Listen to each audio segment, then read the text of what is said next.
እሺ ስላልታደለው ገበሬ ብቻ ንገሪ፣ እሱን አስረጅ። አንደኛው ጣራው የሚያንጠባጥብ ጨቅጫቃ ሚስት ያለችው ቤቱ ተራራ ላይ የሆነ አመለኛ በሬ ያለው ገበሬ ያልታደለ ነው የሚለውን ሀሳብ በደንብ እንዲገባኝ አድርገሽ ታስረጅኛለሽ፣ ባጭሩ ማለት ነው። እሺ አመለኛ በሬ ያልኩህ ሙሉ ቀን ገበሬውን የሚያለፋውና አላሳርስ ብሎት ያታግለው ይውላል። ልክም ስርሽት ሲለው ወደ ቤቱ ሊሄድ ሲል ቤቱ ደግሞ ተራራ ላይ ነው። እንደምንም ያንን ተራራ ይገፋ ይወጣና አርፋለሁ ብሎ ቤቱ ሲገባ ሚስቱ በነገርና በግልምጫ ትቀበለዋለች። ውይታጁ ጭቅጨቃና ንዝንዛ ብሎ ፊተኛ ወደ አልጋው ሲሄድ ጣራው ደግሞ ቅድነውና ያንጠባጠብበታል። ስለዚህ ሰው በላይ ያልታደለ ሰው አለ ብለህ ነው? እንደዚህ አይነት ህይወት ይሰውርህ እንዴ! እቺ ዓለም እኮ አንዱ ነዋሪ አንዱ አኗኗሪ ሆኖ እኮ አልተፈጠረባት። ዓለም እኮ የጋራችን ነው።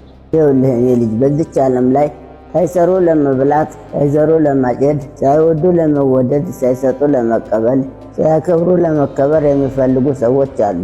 ወልደው ሳላሳደጉት መጦርን የሚጠብቁ በነበራቸው ቀን የረሱትን ወዳጅ ባጡ ቀን አንጣ ለማለት የሚደፍሩ ሲኖራቸው የሚጠፉ ያጡ ቀን የሚመለሱ ስልካቸውን እነሱ ይደውሉበታል እንጂ ይደወልላቸው የማያነሱ ወዳቸውን የሚወዱ ራሳቸውን የሚያፈቅሩ አስደሰታቸው ሁሉን ለማድረግ ይሉኝታ የማያውቁ የሚጨነቅላቸው የማይጨነቁ እጅግ ግድ የለሽ የሆኑ ራሳቸውን ሰዎች ላይ ጥለው የሚኖሩ እንዝላል የሆኑ ሰዎች አሉ። ሰዎች አላስታወሷቸው ንጽህናን የሚረሱ ካልተጎተጎቱ በቀር ወዳጆቻቸውን ለቅሰው የማይደርሱ ለእነሱ ብቻ ሰዎች ግዴታ ያለባቸው የራሳቸውን መብት ጨርሰው በሌሎች መብት የሚጠቀሙ የዓለም ጉድ የሆኑ ሰዎች አሉ።